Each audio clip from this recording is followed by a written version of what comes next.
So to begin today, we're going to show a little update from Eric Stackelbeck. We haven't heard anything from him in a while. He's usually really long-winded, but if you guys get a chance, go and check out the Israel guys. They've been doing a lot of interviews with Jeremy Gimpel and Aria Bromowitz. Very, very good interviews. They're just too long for us. It would take up our whole service. So go check that out.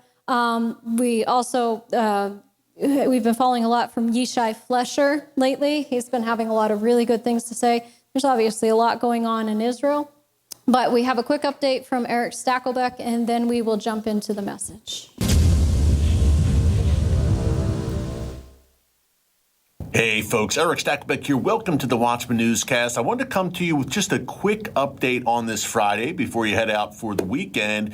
Some very interesting details emerging about a Hezbollah operative arrested right here on U.S. soil. Now, surprise, surprise, newsflash, guess how he came into the country 1 year ago in March 2024? You guessed it, through that porous southern border, or should I say formerly porous southern border, because under Donald Trump, look, folks, that border is now officially secure. The invasion has ended, but we're catching up now on at least 4 years of quite literally an invasion at the southern border, where as few as 11 million, according to President Trump, members of his administration, as many as 20 million people entered the United States through that southern border illegally. And it was people from over 100 countries around the world, including Lebanon. Now, this self-admitted Hezbollah operative, as I mentioned, he entered the United States in March 2024, but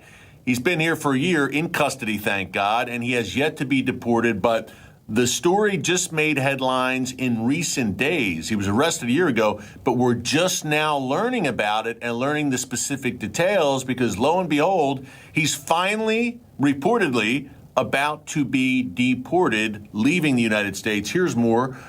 New York-bound migrant Bassel Ebadi, 22 years old, admitted his ties to Hezbollah when he was arrested by immigration authorities, detained in March 2024 in El Paso, Texas, right over the border. He admitted those Hezbollah ties, and he was immediately held in federal custody, where they asked him why he was in the U.S., and he replied, quote, "I'm going to try to make a bomb." This was according to a Border Patrol document that was obtained by the New York Post. And by the way, hat tip here to the New York Post for breaking this story and releasing the details finally about Bassel Abadi, this illegal alien. He was much more than that. He was a Hezbollah terrorist who came to the United States from Lebanon. So he's here illegally. He gets detained in Texas. He wanted to make his way to New York, and he planned to build a bomb. Now, building a bomb in New York City, densely populated, obviously landmarks there, tourist attractions, is a nightmare scenario. So thank God this was averted and this man was arrested. But it speaks more broadly, folks, to a few things. Number one, Hezbollah itself. I've talked a bunch here, and I'll elaborate on this newscast real quick. I've talked a bunch here on how Hezbollah and the Iranian axis by extension, remember Iran, that's Hezbollah's masters, they're a global threat. What happens in the Middle East does not stay in the Middle East. This is a global threat. They consider Israel the little Satan. Remember their ideology. Israel, in their view, is the little Satan, quote unquote, and America is the great Satan and the ultimate prize. So this should not shock you. And also, when we talk about Hezbollah's war on America, we can go into the rhetoric and the verbiage they've used over the years, direct threats to the United States, which, again, they call the great Satan. But think about Hezbollah's past attacks against American interest, including most notoriously the 1983 U.S. Marine barracks bombing in Beirut. 241 brave U.S. service members slaughtered by a Hezbollah terrorist, a suicide bomber on orders from the Iranian regime. And not only that, look, we've seen Hezbollah activity here in the United States over the years. Now, it's been more in a fundraising capacity, logistical capacity, ideological capacity. For instance, there was a Hezbollah cigarette smuggling ring broken up in Charlotte, North Carolina, several years ago. Also, we've had previous reports of Hezbollah members and sympathizers crossing that southern border even before Biden, making their way to places like Michigan, and Dearborn, of course, has been a place pretty notorious for Hezbollah support. So there is a history here, not only of physical Hezbollah attacks against American interests abroad, but Hezbollah supporters, and now a member here in the United States. So that's number one. Israel, just a reminder here, Israel, look, going toe-to-toe with Hezbollah and smashing Hezbollah in the past few months. The world should be thanking Israel for that. And the United States in particular should be thanking Israel for that. So it sheds light, this arrest of Bassem Abadi and the soon-to-be bye-bye out of the country, thank God, but also sheds light, and this goes without saying, folks, on the southern border of the United States and what exactly went down. And my concern, and I pray against this in Jesus' name, my concern is that it doesn't catch up to us. Look, Donald Trump has kept his promise. The border is now secure. I think it's something like 97% illegal border entries and attempts have dropped since President Trump took office just 7.5 weeks ago. It's been a dramatic and glorious turnaround at that southern border. But again, there were years of buildup there that you got to be concerned about. But the saving grace there, I think, is that the Department of Homeland Security under Kristi Noem and the new border czar, Tom Homan, they're working 24/7. They and their teams around the clock to get this thing right, to root out the criminals, the terrorists who took root in the United States under Joe Biden. And by the way, they were essentially welcomed in by the Biden administration. I mean, they had an easy pass. It was like a flashing neon sign on the U.S.-Mexico border. Come on in. And they did exactly that, to the tune of perhaps as many as 20 million people in the span of just 4 years. It was absolute insanity. It was evil what was allowed to take place. Some 13,000 people convicted of murder entered the U.S. under Biden's watch illegally through the border. We could go on. But I want you to know about this, and I also want you to know about the latest with Hezbollah. Israel launched, look, we've had a ceasefire since Thanksgiving, basically, that the holiday here we celebrate in the United States where I'm sitting right now. So we had the ceasefire, and it's still in effect, but Hezbollah has danced along a fine line with that ceasefire, needless to say, and really played with fire. And Israel has had to strike several times and target those Hezbollah weapon stockpiles. And by the way, if you like what you're hearing and you haven't subscribed yet, be sure to subscribe. Click the notification bell so you get alerts every time a new video is posted. This is current events, breaking news, mainly from the Middle East, but we go around the globe as well, but from an unapologetically biblical perspective for such a time as this. Speaking of which, happy Purim to all my Israeli friends and Jewish friends around the world. But also, folks, you can follow me Facebook, X, Instagram, here on YouTube, of course, but we're all across social media, so be sure to follow us on all platforms for original content. But Israel carried out airstrikes earlier today in Lebanon, in several villages in the eastern mountain ranges of Lebanon, and they are, in southeastern Lebanon, Israeli warplanes, I'm reading it right now off my laptop, fired 6 air-to-ground missiles at the eastern mountain range in Lebanon near Baalbek. And the IDF say, hey, look, we're going to continue to do this. If we see weapons moving there in violation of the ceasefire, we're going to do what we need to do to protect the nation of Israel, to protect our people. Amen. That's exactly what they should do. So Israel is not quiet, but Hezbollah very quiet because, folks, look, some 70, some say 80% of their military capabilities have been smashed by Israel over the past few months. It's really amazing what Israel accomplished. So Hezbollah now is laying low and licking its wounds still. And that's Iran's crown jewel of that ring of fire, those terror proxies. By the way, Israel also says that they are going to, we've talked about these buffer zones that Israel has forged in Syria, in Gaza, and in southern Lebanon, Hezbollah's home base, where Israel is saying, look, we're going to create space between us and the terrorists. So an October 7th style attack can never happen again, whether from Syria, Gaza, or from Lebanon. So Israel is saying, look, we're going to keep We're going to maintain our position in 5 different posts in southern Lebanon, strategic locations on Lebanese territory near the border for, quote, an indefinite period, because obviously Hezbollah is down, but they're not out, and the situation remains very tenuous.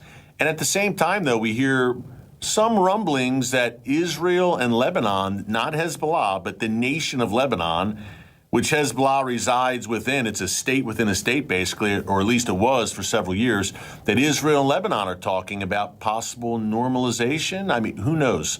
These are just some rumblings that have been reported, but with the Abraham Accords back on the table, the Saudis coming to the table, could we see that with Lebanon?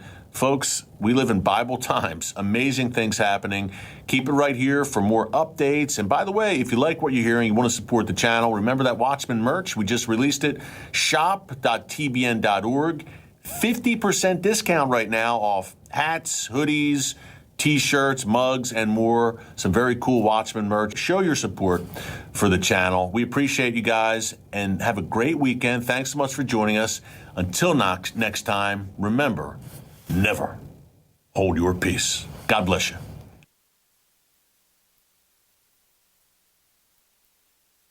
Another thing we got to make sure that we're keeping in our prayers is the Christians of Syria. There's been quite a massacre taking place up there in the last couple of weeks. It's been terrible, but it's something that we got to keep in our prayers because they are our brothers and sisters, and we got to believe for supernatural protection for them in the midst of what's going on there. The world is in a lot of chaos. There's a lot of stuff that is going on across the globe, but this is the time when the people of God are to stand strong and do, it says that those who know their God will stand strong and do exploits for him. This is the time when we are to rise up and to speak up and to not let our voices be silent. The anti-Semitism that has been taking place in this country, even just over the last week, where there's been the protests against Israel on the college campuses again. Now, thankfully, we have an administration now that is actually deporting some of these people and some of the biggest perpetrators of it.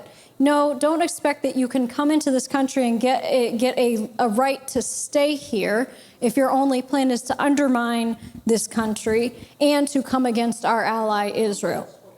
Rubio said it in a nice way, but he means it. And we just found out that one of the biggest ones, I believe it was on Columbia University, he's being deported. Good. And there's a woman who was on another campus who has been one of the biggest ones who stirred up stuff. She's being deported to the West Bank. Guess what? You want to save them? You want to support them? Go ahead. You can go and live with them. So, we'll see how that goes. But at least it's movement in the right area, in the right direction. But we got to keep speaking up and not let our voice be silent. When we hear stuff, when you see something, say something. You see that all over the place. When you see something, say something. If you see an injustice, you got to speak up against it. Otherwise, it will continue. So that is to say that. But we're moving into, we're going to be talking today about the events of Purim. Now, that goes right along with it because there was a lot of injustices that were going on at the time of Purim. And it took one person standing up and speaking up and being bold and brave enough to stand up against the current. One person can make a difference. There's so many of us that can tend to think of, who am I? I'm just this little person in Fitchburg, Massachusetts, or wherever we live. But don't underestimate the power of your voice. When you speak up, you can make a difference in the lives of others and in the nation. So we're going to turn to Esther chapter 4. And we're going to come to a realization that, we really have been born for such a time as this. Just as Esther was at that time, so have we during this time. And with it being for such a time as this, one of the biggest things that we've got to realize is what our purpose is. We got to discover what our purpose is. Yahweh doesn't do anything by accident. All of us in here have been born at this time for a reason. And we could have been born at any time in the course of history, okay? But we're at this time. So with Esther chapter 4, actually we're going to read the whole chapter, paint a picture before we get actually to the main scripture. But Esther chapter 4, verse 1. Now when Mordecai learned all that was done, he rent his clothes and put on sackcloth with ashes and went out into the midst of the city and cried with a loud and bitter cry. He came and stood before the king's gate, for no one might enter the king's gate clothed with sackcloth. And in every province, wherever the king's commandment and his decree came, there was great mourning among the Jews, with fasting, weeping, and wailing, and many lay in sackcloth and ashes. When Esther's maids and her attendants came and told it to her, the queen was exceedingly grieved and distressed. She sent garments to clothe Mordecai, with orders to take his sackcloth from off him, but he would not receive them. Then Esther called for Hathach, one of the king's attendants, whom he had appointed to attend her, and ordered him to go to Mordecai to learn what this was and why it was. So he went out to Mordecai in the open square of the city, which was in front of the king's gate. And Mordecai told him of all that had happened to him, and the exact sum of money that Haman had promised to pay to the king's treasuries for the Jews to be destroyed. Mordecai also gave him a copy of the decree to destroy them that was given out in Shushan, that he might show it to Esther, explain it to her, and charge her to go to the king, make supplication to him, and plead with him for the lives of her people. And Hathach came and told Esther the words of Mordecai. Then Esther spoke to Hathach and gave him a message from Mordecai, saying, all the king's servants and the people of the king's provinces know that any person, be it man or woman, who shall go into the inner court to the king without being called shall be put to death. There is but one law for him, except to whom the king shall hold out the golden scepter, that he may live. But I have not been called to come to the king for these 30 days. And they told Mordecai what Esther said. Then Mordecai told them to return this answer to Esther. Do not flatter yourself that you shall escape in the king's palace any more than all the other Jews. For if you keep silent at this time, relief and deliverance shall arise for the Jews from elsewhere, but you and your father's house will perish. And who knows but that you have come to the kingdom for such a time as this, and for this very occasion. Then Esther told them to give this answer to Mordecai.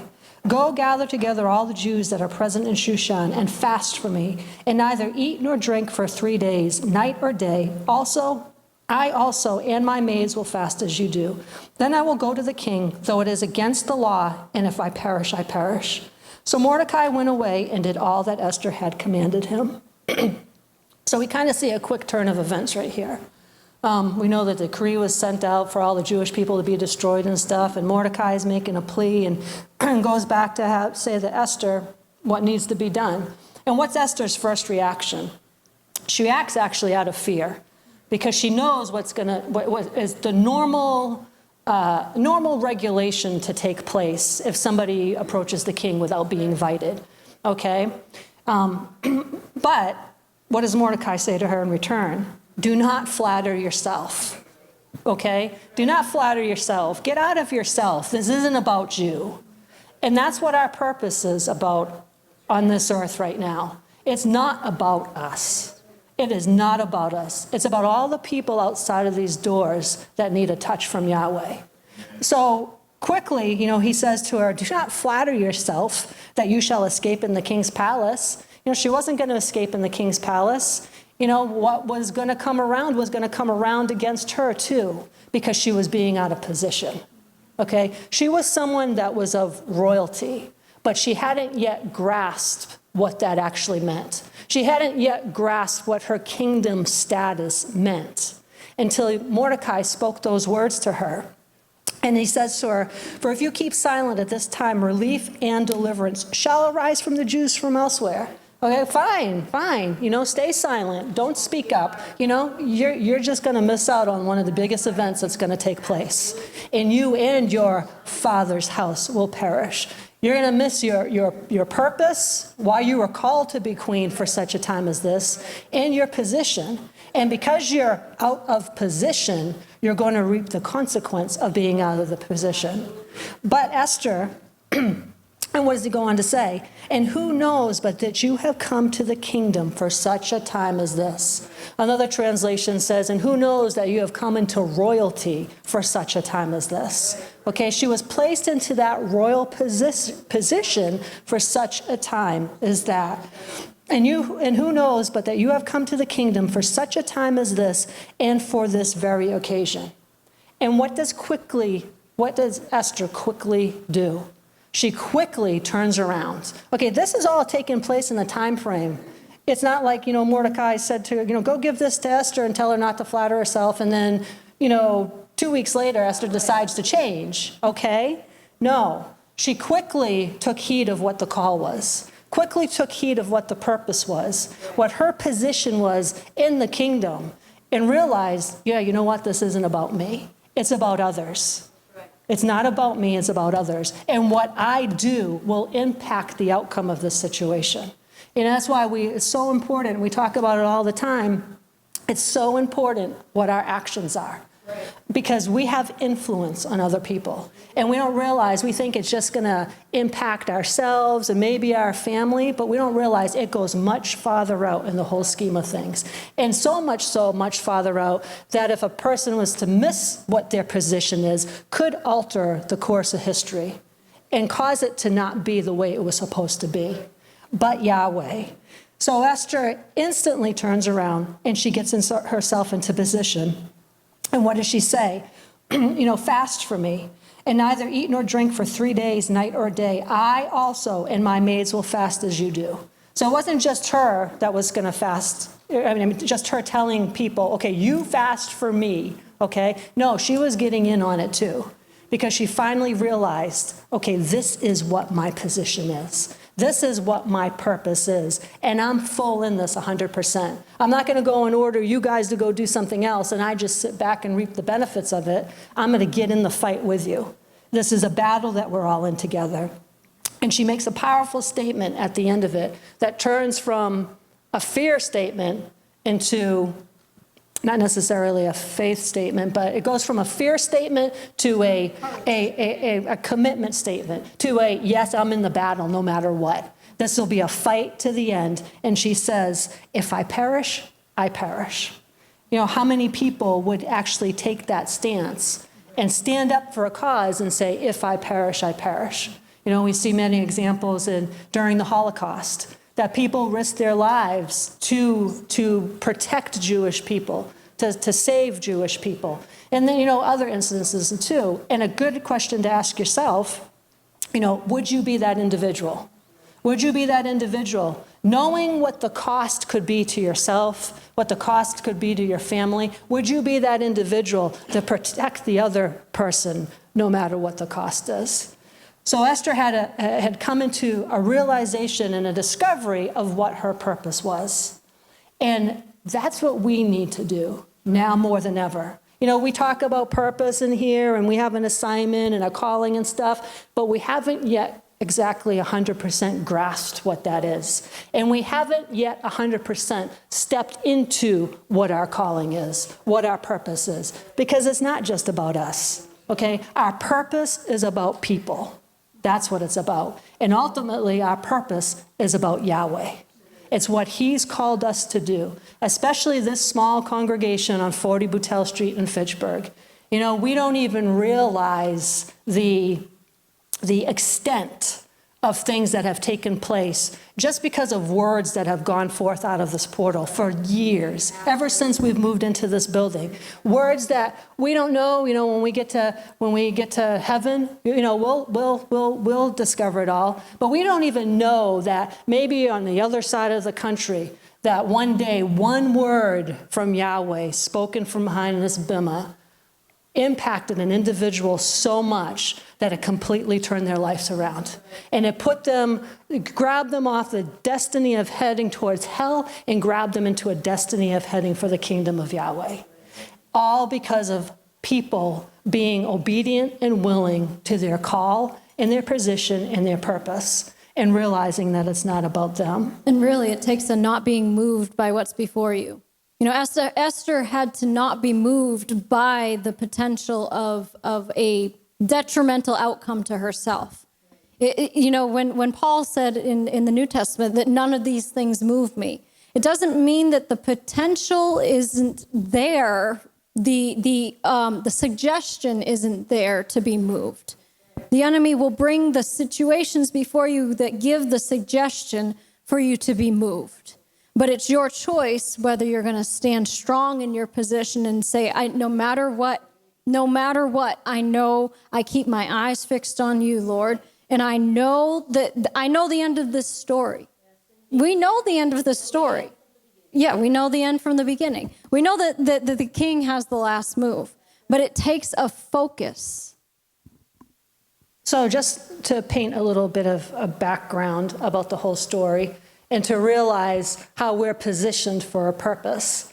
The story of Esther was set in a time when the Jewish people were under the threat of being completely destroyed, completely wiped out. Haman was a powerful official in the Persian Empire. He had persuaded the king to issue a decree to destroy the Jewish people. And in the midst of this crisis, Esther, who was actually an orphan, she was an orphan. She had no parents growing up, had been raised up to become queen of Persia, a position of great influence.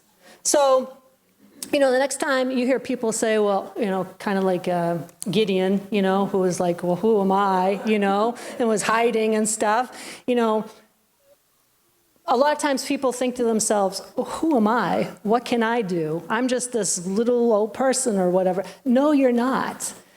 Look at Esther, someone who went from orphan status to the queen, who went from orphan status into royalty. All of us in here, at one time, were in orphan status. But when we came to Yeshua, we were brought into royalty. All of us were adopted into the royal kingdom. Kings and queens, all of us in a royal position for such a time as this. And Esther rose up into that royal position at that time, a position of great influence. Now that's key, a position of great influence. All of us in here, we have, if we step into it, the potential of great influence because we're royalty.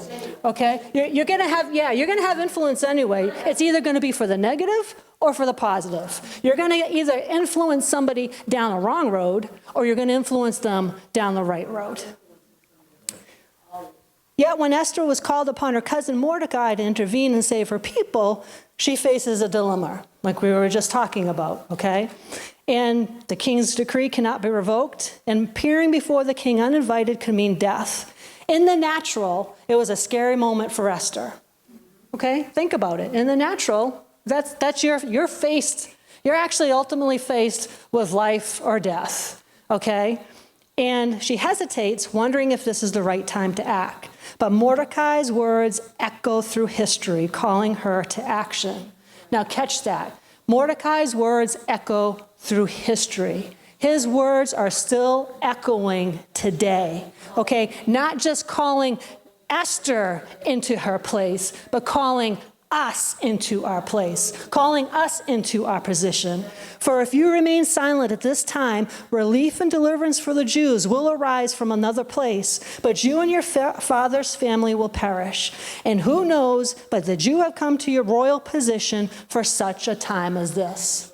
Those are words that were spoken back then that still resonate now for all of us. Picture words are eternal. Picture Mordecai speaking those words to you, because in essence, that's kind of like what it is, Not only he did take it personal, take it very personal, take it as Esther, become an Esther, and realize, just like Esther was then, we are now. We have been called into the Esther anointing. We have been called into the Esther position for such a time as this. And what other most powerful time to be called into that position with everything that we see going on in the world around us. Especially in Israel. Jordan just mentioned about Syria, We just came through through these last few weeks of things taking place in Israel and impacting us with the Bibas family and everything. And if you haven't noticed, this is a church that is going to continue to take a stand, okay? All you got to do is look at the sign out front, okay? You see that sign out front, and then you come to this front door, and you see the picture on the front door. That's what we're about.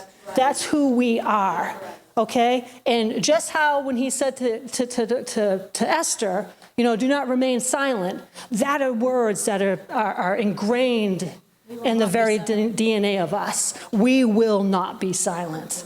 We will not be silent, no matter what the cost. But for Esther and for us, Yahweh places us in specific situations at specific times for a purpose. Esther's royal position wasn't just something that happened. Okay, it wasn't just, you know, she drew the largest straw out of the basket, okay, or you know, pick a number between 1 and 10. Oh, 8, yeah, you got it, okay. Okay, that's not what took place. It wasn't a result of her beauty or her charm. It was Yahweh's position that he had already foreordained for her before the foundations of the earth, positioning her to fulfill a mission. And we got to realize we are all positioned to fulfill a mission. And like I was saying just a few minutes ago, it doesn't matter who we are. We think we don't have the resources or whatever. He's all we need. He's all we need. You know, I was thinking about this yesterday, and I was like, you know, he takes the least likely and makes them likely. And, you know, we kind of relate things and make them personal and stuff like that. And it's like, yeah, he takes the least likely and makes them likely, okay? Never would I imagined that I would be standing here. If they had told me 20 years ago that was going to be taking place, the other way. I might have been, yeah, okay. But it really got me to thinking what Yahweh can do in an individual's life. Because I came from a point where growing up as a child into my teenage years, I was extremely, extremely shy. So shy to the point that I did not talk to anybody. We moved constantly. I mean, I probably moved 12, 13 times from the time I was a baby up until a young adult. And so making friends was extremely challenging because of how shy I was. So it would literally, no exaggeration, take me 4, 5, sometimes 6 months to even to make a friend, to be comfortable enough to talk to a friend or whatever. And then I'd make a friend, and lo and behold, we up and move again. And so, but I was so shy that even through school, I'm not bragging or anything, but I was a straight A student and all that. And I made the mistake of one time in high school taking an oral communications class. Okay, now, might not be a mistake now, but back then I thought, oh gosh, what did I get myself into? Literally to the point where I would be sweating and so scared about talking in front of people. I was so shy that if I went out to eat with my friends, it was a challenge for me to walk through a restaurant to get to our table because I had to go through people. That's how shy I was. So I'm presented with this oral communications class, and you know, the teacher, you have to do oral book reports. And so we came to where all of us had to do an oral book report, and it was my time to do one, and I refused to do it. And the teacher was like, if you don't do this oral book report, I'm going to take you from your A+ for the class, for the quarter, and fail you. And my response was, you'll have to fail me then. And I took an F. If I perish, I perish. If I perish, I perish. So she failed me. And it was like, that's how shy I was. You know, Scott used to joke around all the time that he didn't know what my first name was until the day we got married. Okay, because I was so shy and I didn't talk. All right? But it was, I was thought to even get up in front of somebody. The thought to even, you know, it was just like, it was like, no, you know, there's many other things that I could be doing. This oral book report's not going to reflect anything. It's not going to do me any good when I, you know, graduate or whatever. I don't need this stuff, okay? But, you know, and you just see what Yahweh can do, okay? And I remember the very first time that Dad asked me to do a sermon.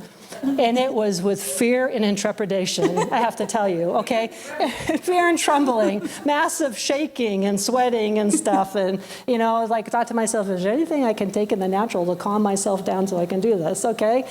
But obviously, no, it's not like that. But it just goes to show you that when Yahweh can work and change anybody. And once you step into your position,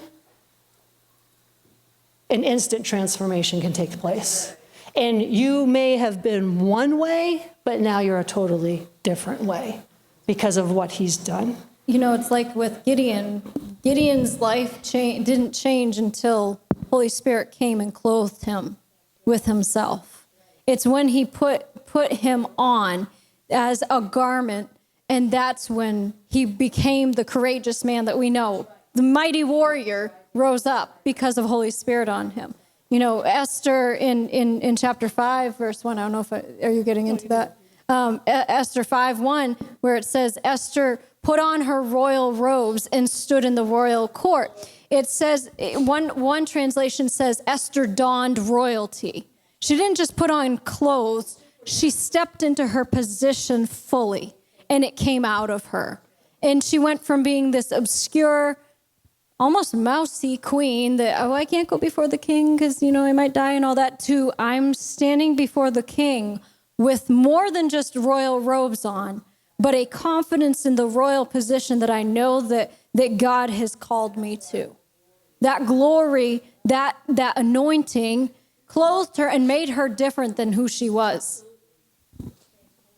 So just as Esther was placed in a royal position for the sake of Yahweh's plan, all of us have been positioned where we are for a reason.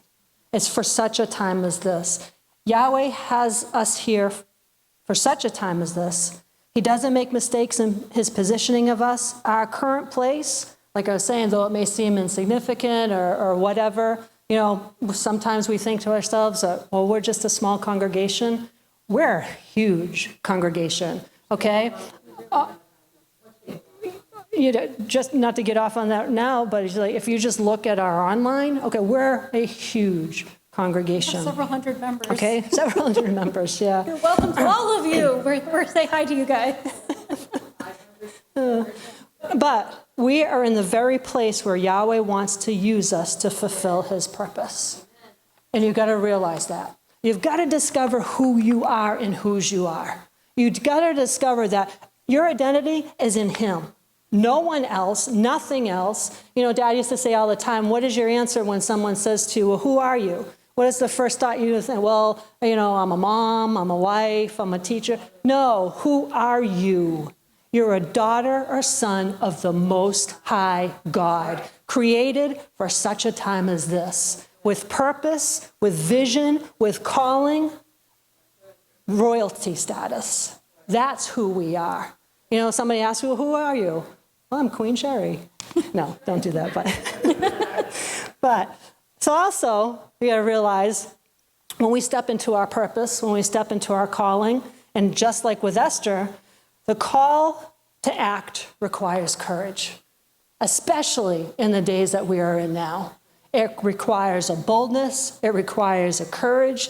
It requires a steadfastness. You got to know who you are and whose you are, okay? Because the enemy knows who you are and whose you are and hopes that you don't know. And if he even gets the slightest whiff that you might not know who you are, he's going to take total advantage of it, okay? And he has been in some areas. So when Esther was confronted with her purpose, she was not immediately eager to act. She let the natural things, fears, doubts. The risk of speaking up was high. Her life could be at stake. But Mordecai's challenge stirred something within her. Who knows, but you have come to your royal position for such a time as this. That's a question that is for each and every one of us. Who knows if you have not come to your royal position for such a time as this? In the same way, Yahweh often calls us to step into our purpose in moments where it may seem like we don't understand, or it's uncertain, or why are you calling me to do that? We don't need to know the details. We don't need to know anything. All we need to know is that he's got us covered. It's in his perfect timing. It's in his perfect will. The call may not always be comfortable, okay? And it may not always make sense, but he's called us to be courageous. He's called us to rise above all the situations and circumstances and trust him. You know, what does it say in Joshua? Be strong and very courageous. Okay? He repeats that many times just in the first chapter. Be strong and very courageous. Do not be afraid. Do not be afraid. Be strong and very courageous. And what is that all a result of? What does he say right before all that? Meditate on my word day and night.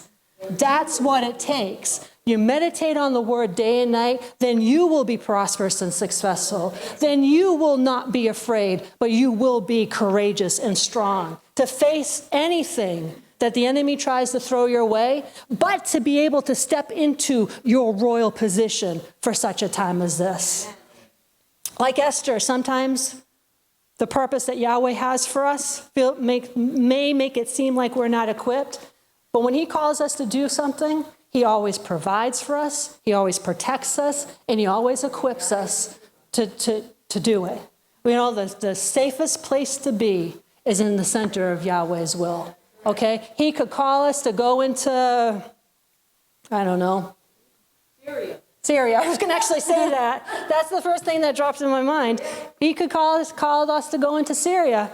And if he's called you to go into Syria, we'd be absolutely fine. That bubble of protection that we confess around ourselves all the time is a bubble that travels anywhere and would not be able to be penetrated by anything when you're in Yahweh's perfect will. But Yahweh does not call the equipped. He equips the called. Okay?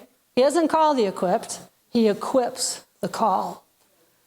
Our courage comes from knowing that when Yahweh calls us, he is with us and he has already prepared the way.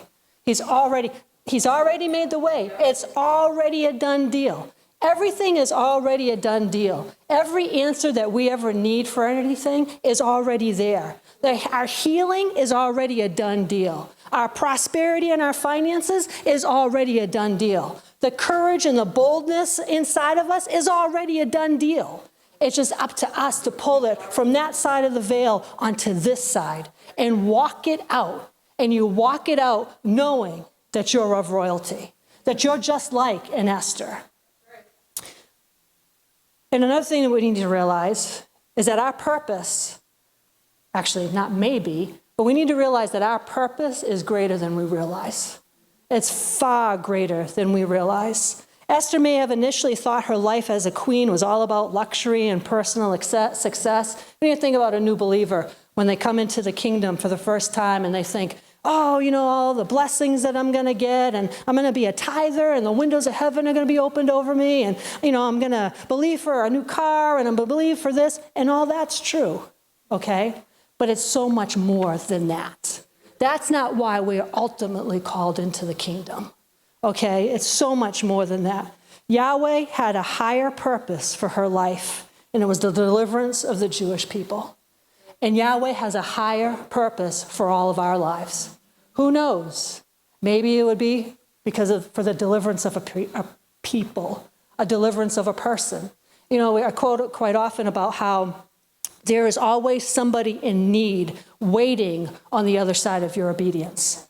Well, there's always somebody in need waiting on the other side of you stepping into your position and acting in royalty. There's always somebody in need. There's always somebody watching us. There's always somebody looking for an answer, looking for somebody that is just some type of answer or whatever. There's always someone in need waiting on the other side of your obedience. Now think about that. If there's always somebody in need waiting on the other side of your obedience, then that person that is in need, if you're disobedient, they're impacted by your disobedience. Now Yahweh's going to raise up somebody else, okay? But you're meant to be plan A. How many times do we hear about how plan A didn't step into their position, so he had a plan B, okay? Catherine Coleman is a good example, okay? That amazing, massive healing ministry that she had, she always said it was intended for a man, okay? But he wouldn't answer the call. He wouldn't answer his royal position. So when Mordecai challenged Esther, he reminded her that her position wasn't just for her benefit. It was for Yahweh's greater plan. Your purpose, it may not be immediately clear. I think we know how clear our purpose is in this congregation, but it's always part of Yahweh's greater plan. And it's far beyond anything that we can see in the natural. And we don't go by sight. We walk by faith and not by sight. And that's how we successfully walk out our Esther positions. Mordecai's words also show us that even if we choose to ignore our purpose, God's will still prevail. Why? Because relief and deliverance will arise from another place. Just like Catherine Coleman, okay, fine, this man didn't answer the call. Okay, I'll put somebody else in position, and this healing ministry will arise because of somebody willing to step into the call. He doesn't need us to accomplish his purposes, so to speak. Okay, he wants us to be in these positions. He's called us to be into this position for such a time as this. And actually, if you think about it, it's a great privilege. Well, it should be. It should be a great privilege. It should be an honor that Yahweh said to you specifically, this is what I've called you to do. The King of Kings and Lord of Lords, the creator of all of heaven and earth, specifically had each one of us in mind before the very foundations of the earth were laid, and had the title, so to speak, of what we were going to be doing. I've called so-and-so to do this. I've called so-and-so. This is what their purpose is. Each and every one of us, we're not insignificant to Yahweh.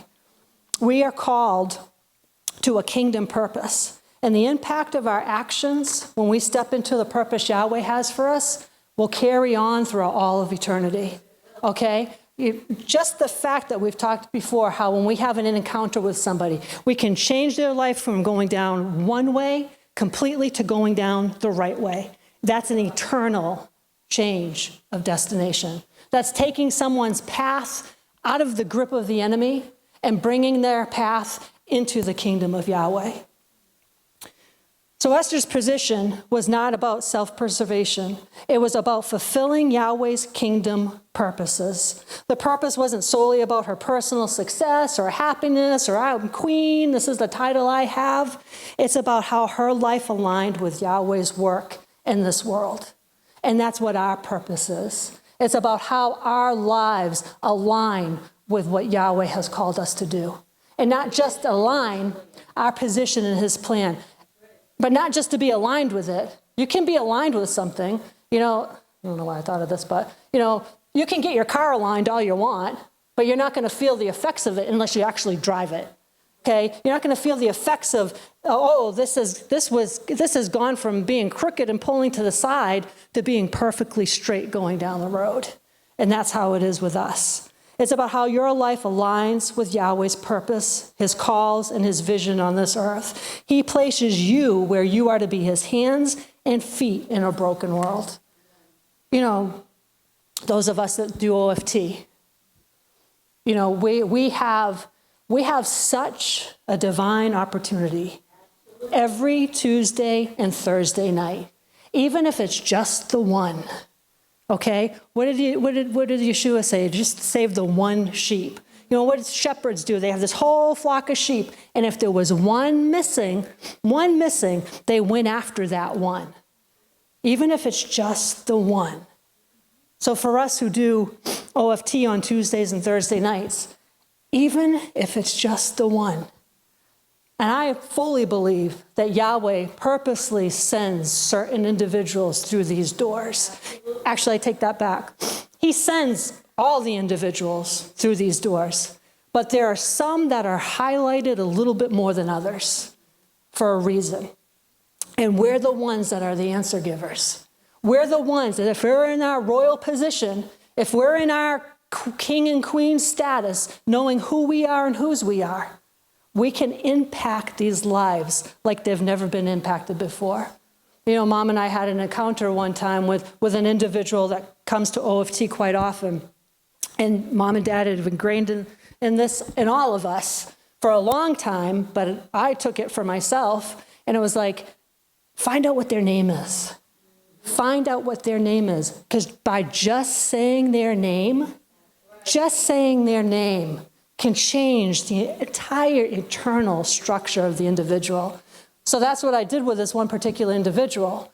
And there was one night here at OFT where I had an encounter with him outside for quite some time. And then he showed up here like a few months later, and Mom and I had the encounter with him. And it was like, and he said to Mom, he's like, you guys know my name. You call me by my name. That impacted him. That relationship had started months and months prior, but that still had an everlasting impact on him, that somebody knows my name. When I walk in, they say to me, hi, so-and-so, and they say my name. Just by saying someone's name shows that you care about them. And they see that. There's somebody in this world that actually acknowledges me. There's somebody in this world that actually cares enough to know what my name is. And they're not invisible, that they are a somebody. You know, everybody that walks through these doors is a somebody. Okay, everybody that walks through these doors was someone's baby. Okay, like Mom has trained us. You know, we're driving down the street. Now, you got to be careful when you're actually the driver, okay, that you don't do it a little too much. But, you know, you look at the people coming towards you.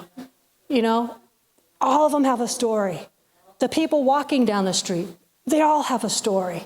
Every single person has a story. No matter how the story is being written, no matter what kind of story it is, everybody's got a story. And we have the opportunity on Tuesday and Thursday nights to be part of somebody's story, to help write a new chapter, to write a new chapter in their story, to help them get on Yahweh's script, okay? To get them off of the enemy's script and get them onto Yahweh's script. So Esther's decision to act was a bold one. And what was the result? It brought salvation to an entire nation. Think about that. Salvation to an entire nation. When we act out in boldness, when we act out in our royal position, it could bring salvation to an individual. It could bring deliverance. It could bring freedom. It could bring a whole change of destiny in that person's life. What if your act of obedience, no matter how small, is the key to unlocking a breakthrough for someone else? Okay? Esther stepping into her position gave a breakthrough for the Jewish people. Okay? What if the way you live, speak, and serve has eternal significance? What if the way we act when we're at OFT, the way we talk to individuals, the way we serve individuals could have an eternal significance on their lives? And that's why, you know, when Mom says, we need to make sure that we're leaving tracks of light and not tracks of mud. And we need to realize it's not about us. It's not about what may have taken place in our day before we came to OFT. It may not be about, you know, it's not about whatever interaction that we may have had that, you know, was negative or whatever. It's not about us. You gotta leave that in your car, okay? Actually, don't even leave it in your car, because when you come back out and get in your car is probably going to be still stinky from that, and you're going to get right back into it, okay? Just leave it. Just leave it and banish it once for all. And by the time you walk through these doors, you're walking through as the royal person that you've been called to be. The story of Esther teaches us that we were created for a purpose, and that purpose is for such a time as this. And we have to not get caught up in distractions. You know, the enemy's going to try to bring distractions. Like I said, something may take place before we come to OFT and get us distracted and get us in a space or in an attitude or whatever. And that very thing could cause you to miss your divine opportunity with an individual. That's why you leave it all outside. We have been positioned and placed by Yahweh for such a time as this, to carry out his plan, his purpose, and his will. All of us are part of his plan. And we have to know that his timing and his purpose are always perfect. Okay? His timing and his purpose is always perfect. So we have to not remain silent. Right? This is one of our biggest mottos here. Do not remain silent. Rise up and embrace the purpose that you've been called to for such a time as this. So just to give a picture of purpose, we're definition people in here. And honestly, when Yahweh instructed me to start looking up definitions of words, because I never used to, and then he started instructing me to look up definitions of certain words, it just expanded the picture for me so much more so, and gave so much more depth and impact and stuff. So purpose. Purpose is the reason for which something is done or created. Think of that. That is the reason why you've been created. You were created for a purpose. You were designed for purpose. You were birthed with a purpose. The reason for which something is done or created, or for which something exists. That's why we exist. We exist because we have a purpose. We exist because we have a divine calling in Yahweh's plan. Purpose also is defined as one's intention or objective, and it's Yahweh's plan or intention for an individual or a group of people.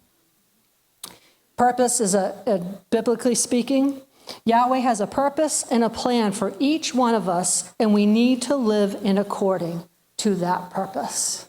We need to line up with that purpose and walk it out the way we should. So just to look quickly at a few scriptures about purpose. In Romans 8:28, in the Amplified, it says, "We are assured and know that Yahweh being a partner in their labor, all things work together and are fitting into a plan for good to and for those who love Yahweh and are called according to his design and purpose." The voice says, "We are confident that Yahweh is able to orchestrate everything to work towards something good and beautiful when we love him and accept his invitation to live according to his plan." The Tree of Life version says, "Now we know that all things work together for good for those who love God, who are called according to his purpose." And the NLT says, "And we know that God causes everything to work together for the good of those who love him and are called according to his purpose for them." We're all called according to the purpose. Interestingly, I want to kind of add something to that with Romans 8:28. If you look at verse 29, "For those whom he foreknew of, whom he was aware and loved beforehand, he also destined from the beginning, foreordaining them to be molded into the image of his Son and share inwardly his likeness, that he might become the firstborn among many brethren." He destined us beforehand. Okay, he knew us beforehand, foreordained us for such a time as this. Two more quick ones. Ephesians 1:11. Ephesians 1:11 says,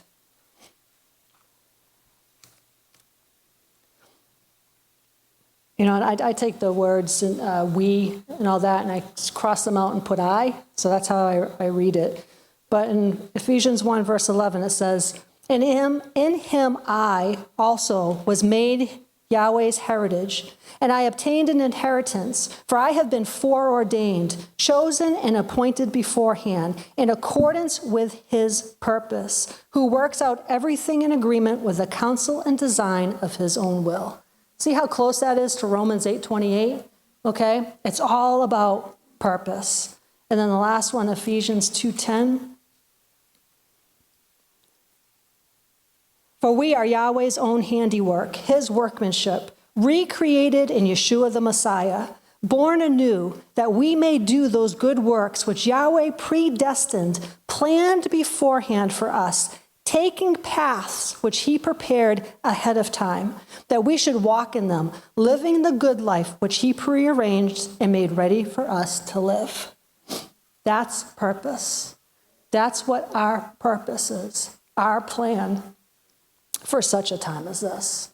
We have all been born into the kingdom for such a time as this.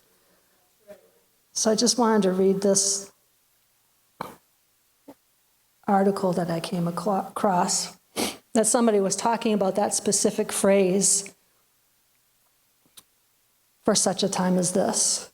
And sometimes it's a phrase tossed around frequently, often without much thought to the original meaning or context in which it was said. It can mean special, chosen, or royal. Many people even quote Mordecai's rebuke to Esther as a life verse representing power and favor. You'll see shirts and hats and mugs and social media posts that proudly ring out for such a time as this. But what did this phrase really mean? When we look at the life of Esther throughout the book titled in her name, this phrase actually refers to Esther being scolded for her self-indulgent, self-preserving mindset. Mordecai reproved Esther for living large and embracing royalty over righteousness, selfies over service. Through those telling words, he reminded her she had been chosen to set her own interests aside, let go of her own ambitions, and face an enemy head on. She was to risk her life and her legacy with no guarantees of a positive outcome.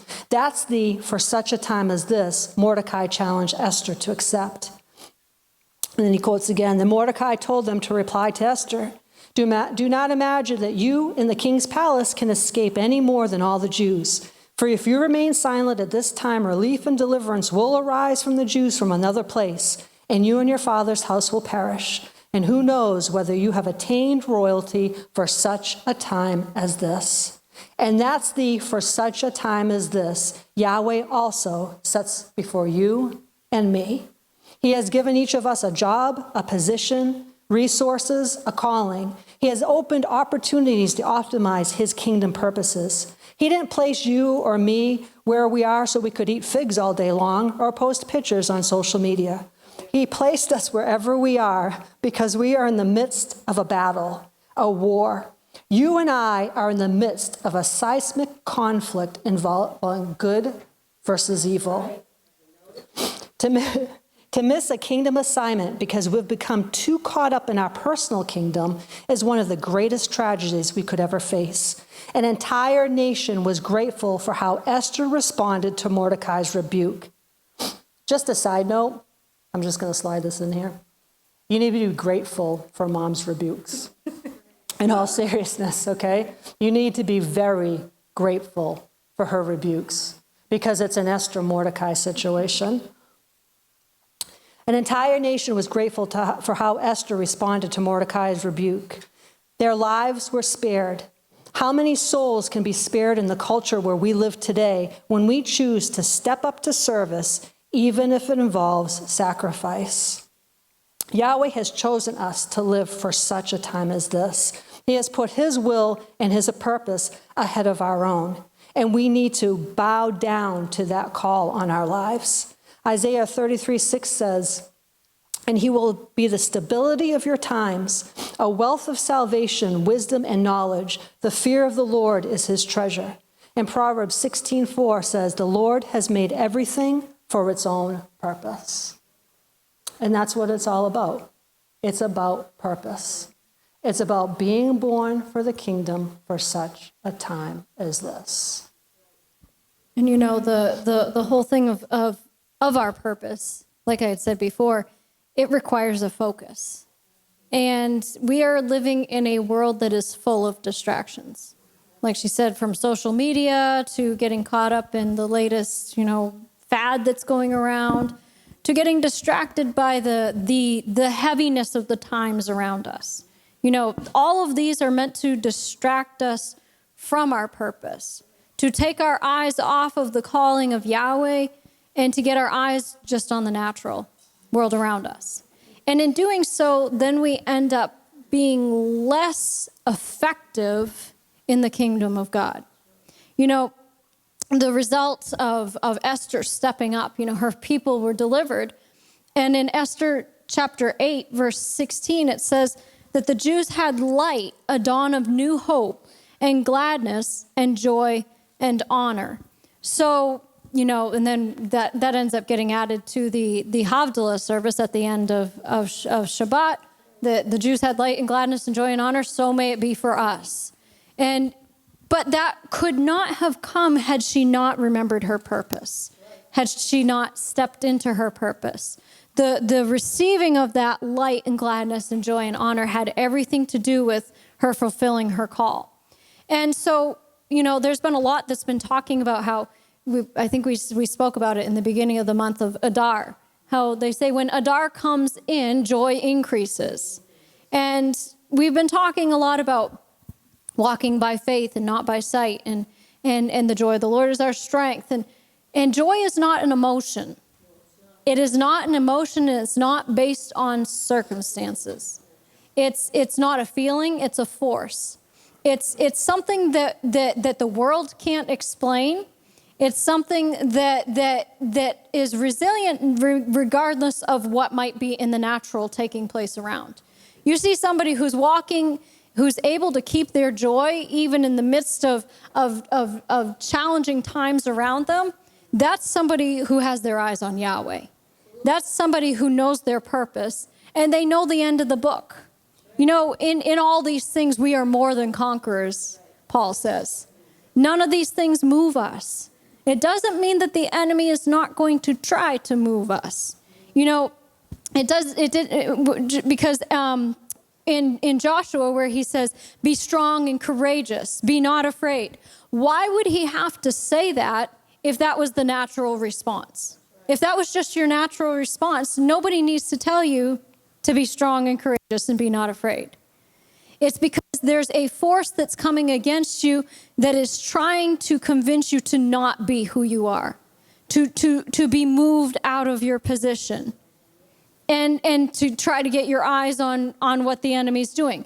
If you get your eyes on the distractions around, it's going to weaken your faith. It's going to weaken your ability to stay in position. And so I found this article that's talking about how in Purim, how in the month of Adar, how are we supposed to be joyful? It's supposed to be a thing that in the month of Adar, you're supposed to be joyful. But why is it that's the response? And this article said that, why an entire month? The key events were focused on a few days. It was not the whole month of Adar that was joyful for the Jewish people. Actually, the majority of the month was a time of fear and trepidation because of the king's decree that came out. The decree said, why is it joy? We can understand why the Jews at the time felt exhilaration. The decree sentencing them to death had been rescinded. Their enemies had been punished. Haman had been hanged on the very gallows he prepared for Mordecai. Mordecai himself had been raised to greatness. But is joy the emotion we should feel remembering those events? The first warrant for genocide against the Jewish people, the second, if one counts Pharaoh's plan to kill all the Jewish babies, had been frustrated. Is joy the appropriate emotion? Surely what we should feel is relief, not joy. Pesach is the proof, Passover. The word joy is never mentioned in the Torah in connection with Passover. You don't say you rejoice over Passover. Besides which, the Talmud asks why we don't say the songs of praise on Purim. The most powerful in the Hallel that we say, servants of the Lord give praise, meaning that we are no longer the servants of Pharaoh. Okay, so you're not the servants of the Pharaoh. You're not the servant of the enemy anymore. You're the servants of the Lord, so you're to give praise. But the Talmud says that even after the deliverance of Purim, so even after they were delivered from the decree of death, Jews were still the servants of Xerxes. They were still in the diaspora. It didn't change their status in the natural. Tragedy had been averted, but there was no real change in the hazards of life in the diaspora. It seems, therefore, that the joy we celebrate through the month of Adar is different from the normal joy we feel when something good and positive has happened to us or our people.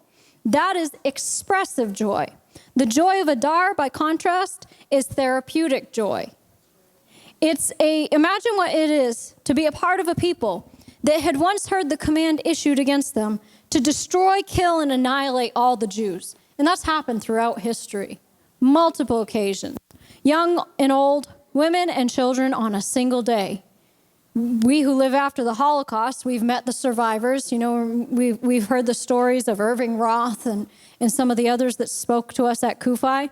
We've heard their testimonies. We've seen the photographs. Those of us who went to Yad Vashem, we've seen the testimonies. And it can be overwhelming when you look at them. And Koba and Irina, is it Irina? And they had their little Holocaust museum in their house in Ariel. And they lived it out. You know, they still have the tattoos on their arms. We've known that, but on Purim, the final solution was averted. That in the Holocaust. It happened on Purim. There's no insignificance with that. But it had been pronounced. And after the Holocaust, the Jews knew their vulnerability. The very existence of Purim in our historical memory is traumatic. So yeah, you're rejoicing over that it didn't happen, but the fact that it had even been decreed is, in essence, it was not a good thing. But why is it that you rejoice? Because the Jewish response to trauma is counterintuitive and extraordinary. You defeat fear by joy. You conquer terror by celebration. You prepare a festive meal. You invite guests. You give gifts to friends. While the story's being told, you make noise as if you're to blot out the memory of Amalek. Remember when we've gone to those? When you say, Haman, boo, you know. But you make a joke out of the whole episode, basically, is what you're doing. Why do they wear masks and costumes? It's like a big party. Because that's their response. Precisely because this threat was so serious, you refuse to be serious. And in that refusal, you are doing something very serious indeed. You are denying your enemies a victory. Because they want you to be mourning over the events of the past. They want you to be, our enemy wants us to be stuck in the tragedies that have gone on in the world around us and to be bogged down and weighed down by it. But your refusal to do so shows him that he has not won the battle. That shows that, you know, when the dust clears, I'm still standing. No matter, you might have thrown your best shot at me, but it did not take me down, and I'm still smiling. You are declaring that you will not be intimidated. As the date of the scheduled destruction approaches, you surround yourselves with the single most effective antidote to fear, joy in life itself. As the 3-sentence summary of Jewish history puts it, they tried to destroy us. We survived. Let's eat. Humor is the Jewish way of defeating hate. What you can laugh at, you cannot be held captive by. That's a powerful statement. What you can laugh at, you cannot be held captive by. You know, I don't remember who it was who was talking about it, but there were two people who were in a fight, and the guy gave him his best shot, and the guy just stood up. The other guy stood up and started laughing. Well, you know what that does to somebody? If they just literally gave you their best, they put in everything they had, and you start laughing, they know that their end is soon. They know, oh my goodness, I better run. You know, it says that the one who sits in the heavens laughs. You know, that strikes terror in the hearts of the enemy. When the saints of God start laughing at him, you might have tried, but devil, I know the end of the book. You're a defeated foe. All power and all authority has been given to me. And it doesn't matter what you might try to stir up with you and your little demons. Devil. You know, I think it was Brother Hagin that talked about laughing at the devil. And you might not feel like it. This is the joy that has nothing to do with feelings. The joy of the Lord is your strength. It's a force. It's not a feeling. And it's the most effective and the most powerful when you feel anything but that. When you take that stand and you say, I don't care what my body is feeling, I don't care what my mind is telling me, but I'm going to stand here and laugh at the devil. And you might, and the voice in your mind might say, you look ridiculous right now. What are you laughing at? That's what Brother Hagin said. The devil said to him, what are you laughing at? You're going to die. He said, ha, ha, ha, ha, ha, devil. And he said, what are you laughing at? I said, you're going to die. He said, that's what I'm laughing at. You told me that before and it didn't work. Well, you're going to die now. Ha, ha, ha, ha, ha, devil. The book already says that you're a defeated foe. You're enforcing the enemy's defeat by the joy that's your strength. Not only are you enforcing his defeat, but you're setting yourself up for victory. So they know that what you can laugh at, you cannot be held captive by. This person who's writing this said, I learned this from a Holocaust survivor. Some years ago, I wrote a book that was a cheer you up book, and it became a favorite of Holocaust survivors. Now, isn't that amazing? Somebody who's encountered what happened in the Holocaust, and some of them have the best sense of humor. And so one of them, however, told me that a particular passage in the book was incorrect. This person had written that a sense of humor that keeps you sane, it was not enough in Auschwitz to keep you alive. That's what this person who's writing the book said. This Holocaust survivor said that was incorrect. On that, you are wrong, the survivor said, and then told me his story. He'd been in Auschwitz and soon realized that if he failed to keep his spirits up, he would die. So he made a pact with another young man that they would both look out each day for some occurrence that they found amusing. At the end of each day, they would tell one another their story, and they would laugh together. The sense of humor saved my life, he said. I stood corrected. He was right. That's what we do on Purim. The joy, the food, the merrymaking, the whole atmosphere are there to allow us to live from what happened in the past, and tragically in the present also, without being terrified, traumatized, or intimidated. It's the most counterintuitive response to terror and the most effective. Terrorists aim to terrify. That's the whole point of it. They aim to terrify. To be a Jew is to refuse to be terrified. To be a believer in Yahweh is to refuse to be terrified. I refuse. You know, what is it that Brother Pastor George says? I refuse the pressure and stress. I choose instead to enter the rest. I refuse to fear. There's a lot of things we should refuse. I refuse to fear. I refuse sickness in my body. I am not allowing it. This is that my body is the temple of Holy Spirit. So to be a believer in Yahweh is to refuse to be terrified. Terror, hatred, and violence are always ultimately self-destructive. Those who use these tactics are always, as was Haman, destroyed by their very will to destruct. And yes, we must fight anti-Semitism, the demonization of Israel, and the intimidation of Jewish students on campus. But we must never let ourselves be intimidated. And the Jewish way to avoid this is to increase our joy. It's a decision to increase your joy.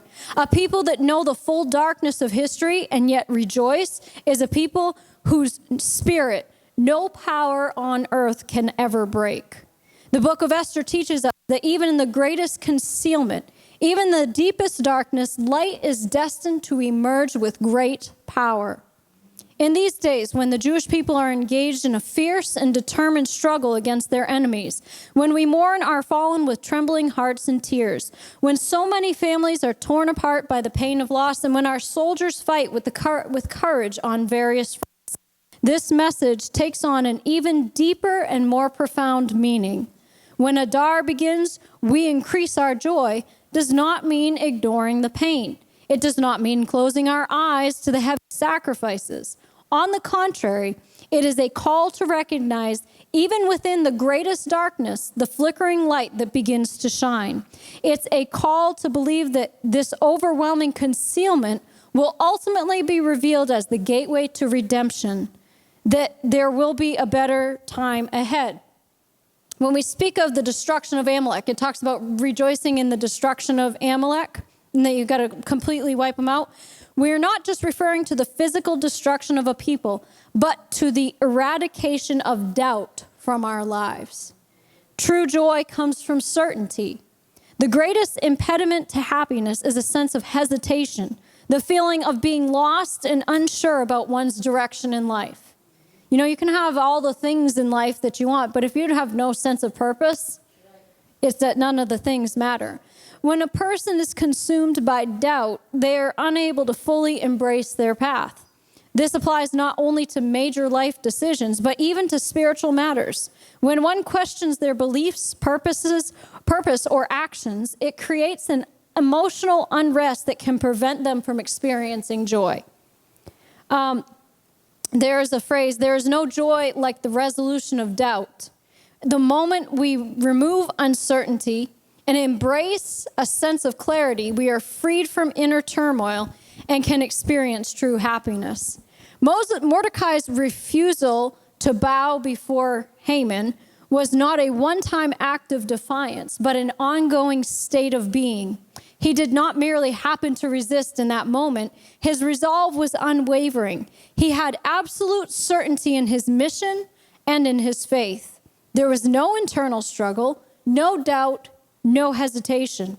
This complete confidence in his beliefs gave Mordecai the strength to stand firm despite immense pressure. This unwavering certainty stands in direct opposition to Amalek. Amalek thrives on doubt and uncertainty, seeking to weaken our faith and shake our convictions. By contrast, Mordecai represents a state of absolute certainty. That's why his refusal to bow was not expressed as a past event, but as an ongoing reality. His conviction was not momentary, but permanent. He knew with complete certainty that he would never bow to Haman. This level of confidence is what allows a person to withstand the greatest challenges and pressures. When a person lacks conviction, they are vulnerable to external influences. If you don't know that you know what you're called to do, if you don't know that you know your purpose, you can easily be led off by the enemy. This direction and that direction, I'm going to go try this. And no, you got to have an unwavering conviction that I know what God has told me. You know, even when you're standing in faith for something, Abraham, he couldn't be moved by the state of his body. He couldn't be moved by his age. It said that no unbelief or doubt made him waver or question concerning the promise of God. We cannot allow anything to get us off of our stand. That's why Mordecai's defiance of Haman was such a powerful statement. It was not simply an act of rebellion, but a declaration of absolute certainty in his faith and in the righteousness of his actions. This idea extends beyond Purim and applies to our daily lives. Many of the struggles people face stem from uncertainty, whether it's uncertainty of your own ability, questions about the right path to take. The state of uncertainty can be paralyzing. Even in matters of faith, doubt can create a barrier between a person and the true spiritual fulfillment. Only when we remove the doubt and trust in the Almighty can we experience true joy. We unlock the true joy that defines Adar and Purim by eradicating doubt and embracing faith. So it has nothing to do with circumstance. It has nothing to do with feelings. It has everything to do with that I know that God has called me to this place for such a time as this. I know that he said that he always causes us to triumph. You know, we are more than conquerors through him who loved us. You know, you read the end of the book, you see the destination of the enemy. That should be encouragement enough. You know, devil, you're trying to tell me that I'm defeated. Well, you're already defeated by the one who took my sins upon his body on that cross. You are already defeated by the one who went to hell and took back the keys of death, hell, and the grave and overcame it all for me. So you want to talk about defeat. You know, if the devil comes and tries to talk to you about being defeated, you say, you really want to have this conversation right now? Because I can show you. And you just start going through that Bible, he won't stick around too much longer because he knows he's defeated. He just is trying to convince you. What is he called? The father of lies. Everything that he says is not the truth. So when you come at him with the truth, You know, just like Yeshua, when he was answering every temptation that the enemy came against him, it is written, you know, and in the end, it says the devil left him for a time. He gave up.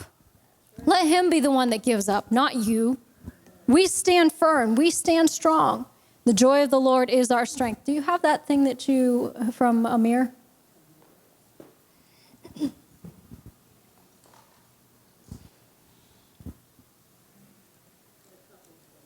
Got a couple things. Yes.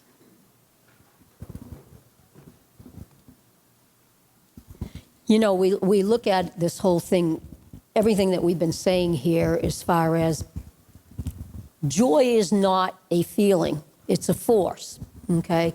How is it that we watch all the people in Israel, we know the literal hell and terror that they've been through for the last couple of years. October 7th impacted every single person in Israel, okay? And they come to the month of Adar, and they have to step into the anointing that's infused within the month. If anybody has a reason to say, I just can't. I can't be happy. I can't rejoice. You know, my whole family was wiped out in a horrible way. We all just went through, and we all have the feelings of it with the Bebis family. Like they said, that sign outside there, it's going to stay. It may be contrary to some, okay? We wear the color orange. Orange will never, the color orange will never again be the same. It will never after this event with the Bebis family.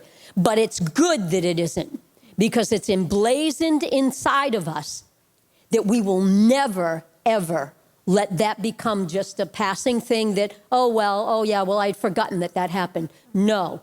So we watch now during Purim, and we see people rejoicing, and they're all dressing up and laughing and partying and having fun and joy. I mean, it's true joy that is exuding out of them in the midst of what has been a very, very critically upheaval of everybody's life.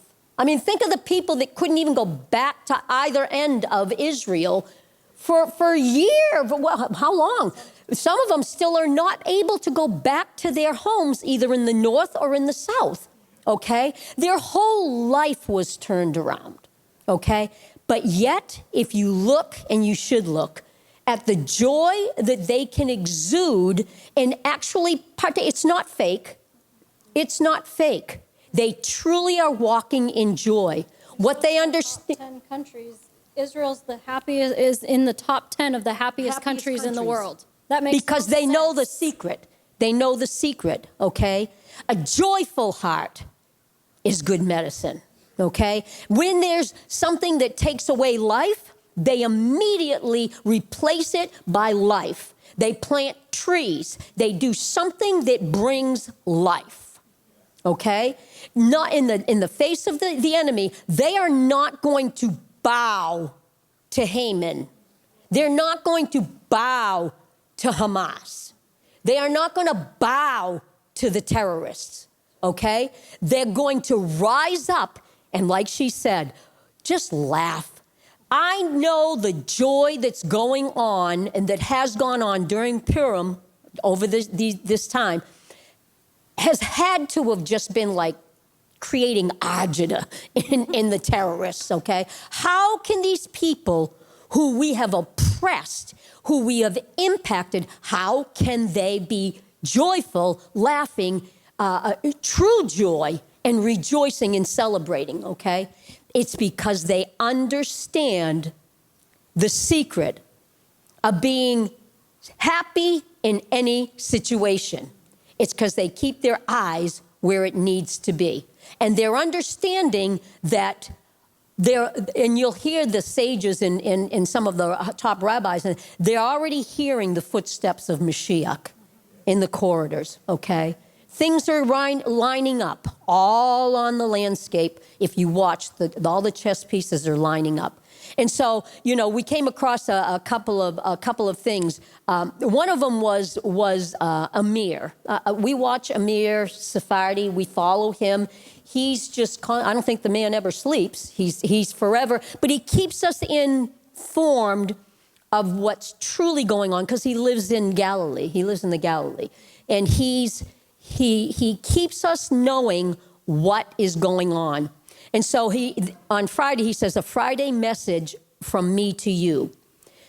All of us know about what's been going on in Syria. And as Amir will say, and as others say, no Jews, no news. You're not hearing, where are all the protests? Where are all the protests about these thousands and thousands of people, innocent families that are being horrendously murdered? It's like another October 7th, okay? And nobody, where is the outrage? Where is the protest in the world? The world has failed these people in Syria. They have, okay? Not us. We will speak of the atrocities. So he's talking about this when he's referring to this. He says, over the past week, I've completely lost my joy over recent events that triggered so much trauma from October 7th. You got to know, it's a reminder. It's an unhappy reminder. What's happening to them, we've walked through that. That's what they know. The world has turned so indifferent and apathetic in the face of so much evil and death.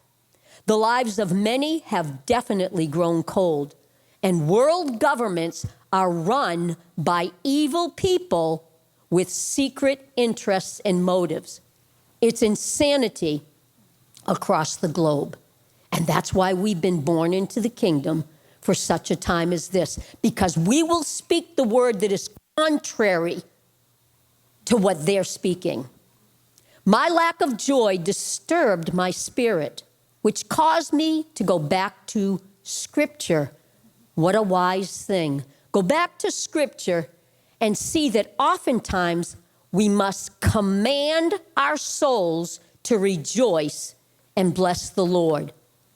Both Philippians 4:4 and Psalm 103, verses 1 through 2, were written in the imperative mood, and in both cases, they repeat their respective commands. In Philippians, it is about rejoicing in the Lord, and in Psalm, it is about blessing the Lord. Our natural tendency is to focus on mankind, on the natural of what's going on. Thus, we fall into sadness, and then we forget about Yahweh's goodness. May Yahweh help us all to command our souls daily to stay joyful and thankful. Philippians 4:4, rejoice in the Lord always. And again, I say rejoice. That is a command. That is not a suggestion. That is a command. And the joy of the Lord, because they know the joy of the Lord is our strength. And where does the joy come from? In his presence is fullness of joy. So if you have a lack of joy, it's very revealing. You have not been in his presence. Because if you're in his presence, you're going to have fullness of joy. Again, it's not a feeling, it's a force. Psalm 103, bless the Lord, O my soul, and all that is within me. Bless his holy name. Bless the Lord. See, you're speaking to your soul. You're speaking to your natural flesh, the soul part of you, and telling it to get into alignment. Bless the Lord, O my soul, and forget not all of his benefits. We can all look and see we have so many benefits, so we've got to keep our eyes on that. And what I want to say is, how are they able to rejoice? Because they've learned a lesson from Esther. Esther, it's amazing when she was told she could have anything she wanted, even half of his kingdom and all that, right? She didn't ask for a new tiara and a new set of clothes and all that kind of stuff, okay? What she said is she wanted Haman to come and they were going to make a meal for him, okay? She learned. What did she learn? She learned that he prepares a table before me in the presence of my enemy. You know what we all need to learn to do? The table has been set. We need to learn how to eat from the table in the presence of our enemy. We need to celebrate and eat from the table that's been set before us. That's what's lacking. We get too caught up in the trauma, the dynamics, the whatever's going on. Is it bad out there? Yes, it is. But we are in this world, but we are not of it. We don't partake of that. We rise up higher because we've been born into the kingdom for such a time as this. And we will not bow to the circumstances. We know we have a divine assignment, we have a divine purpose, and we personally have one, which once we go offline, I'm gonna just kind of like jerk the slack out of you so that you start realizing, do not count as lightly the workings of the Lord. Okay? We're not going to hesitate. When you hesitate, the enemy, he looks at it as permission. Okay? Access denied. He may roam about like a lion, but you know what? I'm going to determine his proximity to me. I have a restraining order force out as far as my covenant can get it. I'm aware that there's stuff going on out there, but none of this stuff moves me. None of it is going to penetrate into my shadow.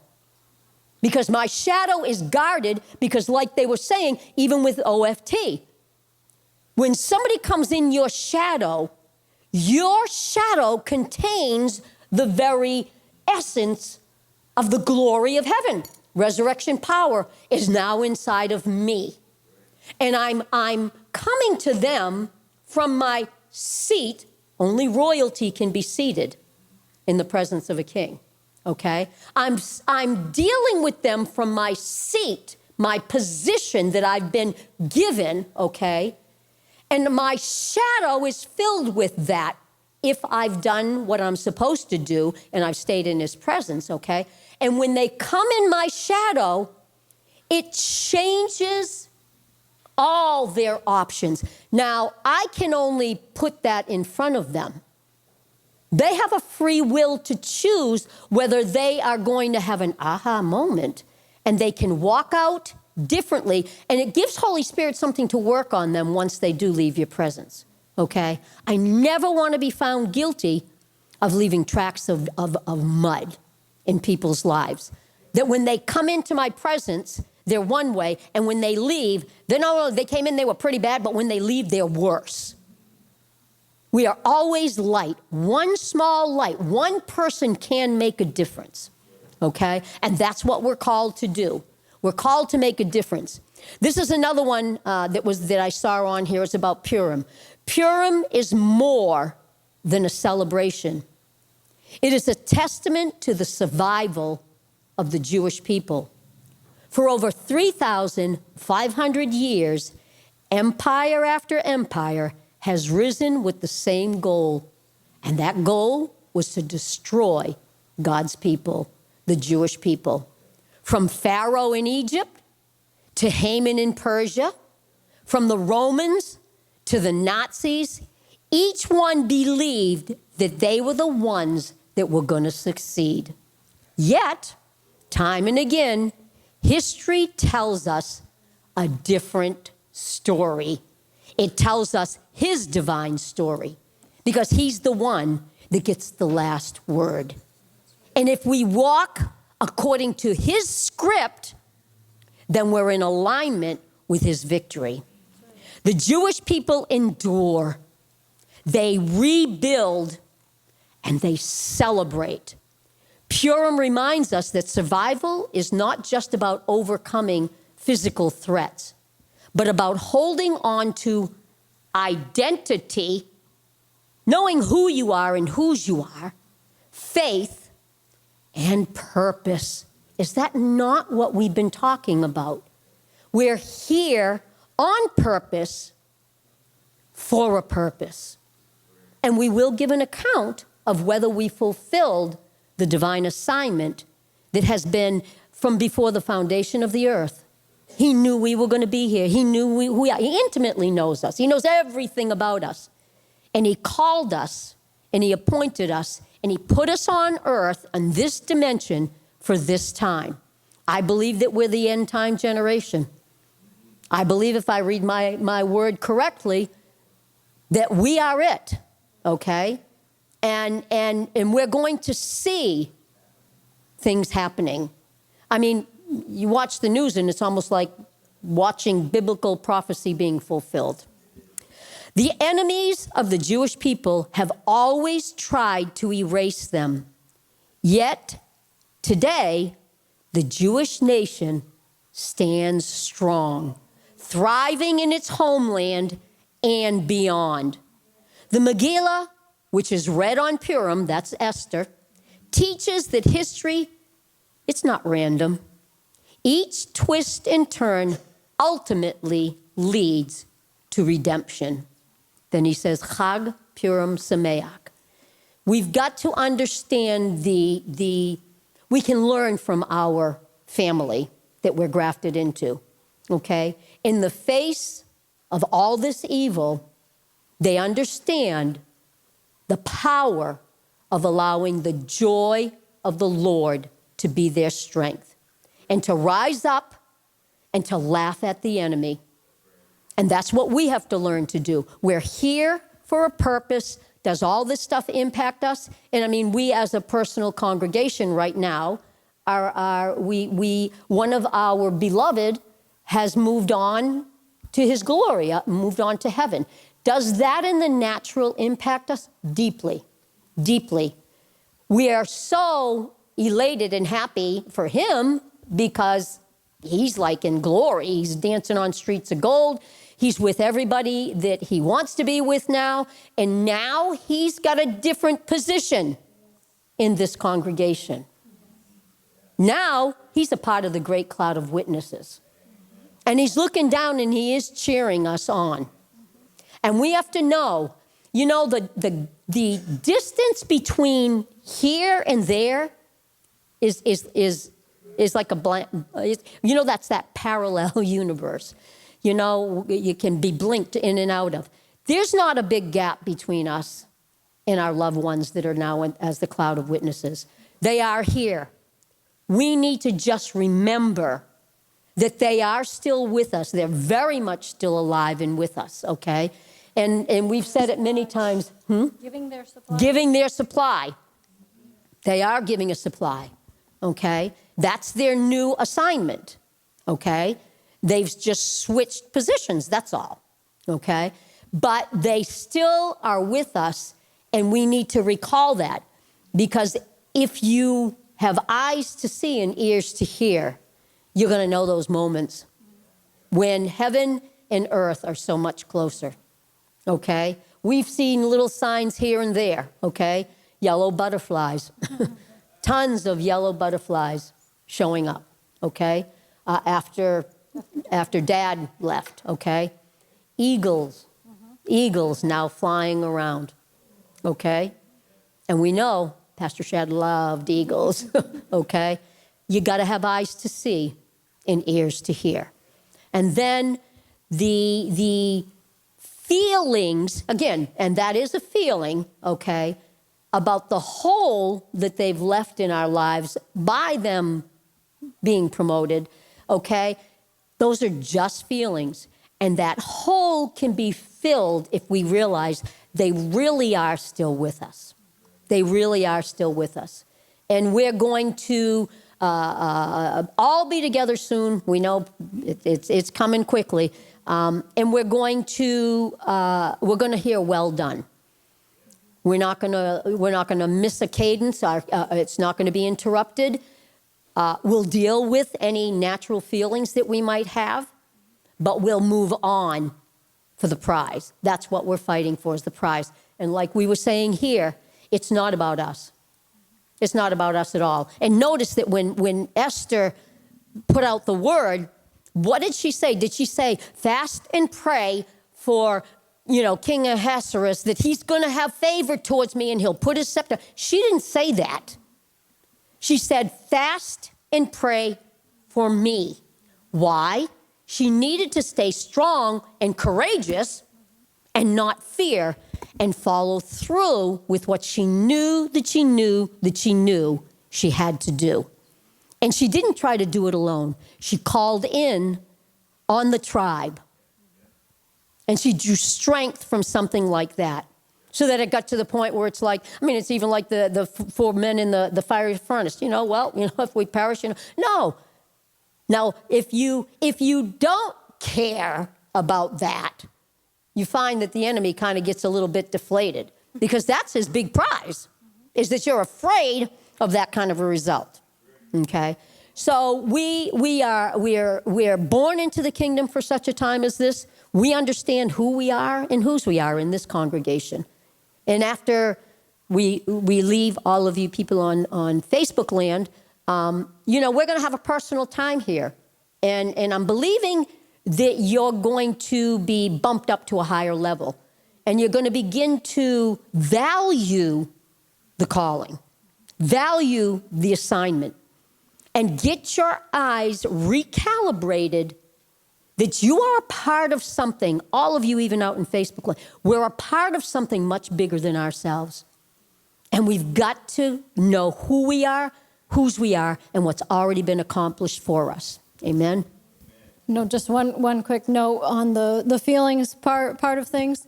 We got to be in control of our feelings and not allow our feelings to control us. That doesn't mean that we don't have them. We don't deny the fact that they exist. I saw this quote that said, your feelings are like children. You don't want them to drive your car, but you can't throw them in the trunk either. Okay? So you can't lock your children in the trunk, but you don't want them driving the car. So the same thing with your feelings. You don't want your feelings in the driver's seat. That's a recipe for many accidents and disasters all along the way. But you don't want to say that they don't exist. Because Yahweh himself, he's the one who created the feelings. He's the one who is not, Yeshua was touched with the feelings of our infirmities. But he knew what to do with the feelings and put them in the right place. You might feel sadness, but don't allow the spirit of grief to come in. Because that grief is incipient death. Grief is the spirit of death in a measure. And that's its goal. So we don't allow that to take over. We don't allow that to be in the driver's seat of our life. Amen.